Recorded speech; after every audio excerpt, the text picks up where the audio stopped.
morning, Pastor Steve here. Hebrews 5 again, beginning with verse 6.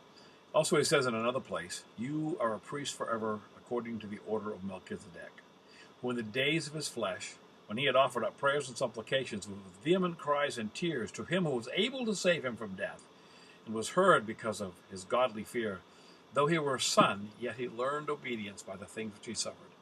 And having been perfected, he became the author of eternal salvation to all who obey him."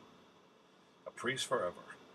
This is an important contrast. Jesus' priesthood is a forever priesthood, like Melchizedek. It's an unending one. No high priest descended from Aaron ever had a forever priesthood.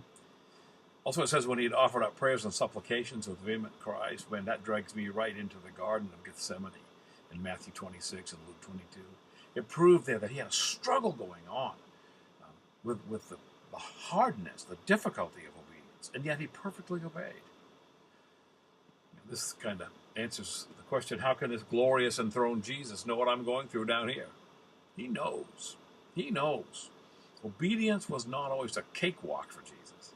He didn't pass from disobedience to obedience. He learned obedience by actual obedience. He didn't learn how to obey. He just learned the hard road of obedience, what was involved in it. Charles Spurgeon said, "Obedience is a trade to which a man must be apprenticed until he has learned it. For it is not to be known in any other way." Even our blessed Lord could not have fully learned obedience by observation in others of such an obedience as he personally to render, for there was no one from whom he could thus learn it. Are you struggling with allowing God to be God? If he's God, he has the right to ask hard things of you. Is God so much your Lord that you can say with full confidence, "Your will, Lord, wherever you lead, I will go"?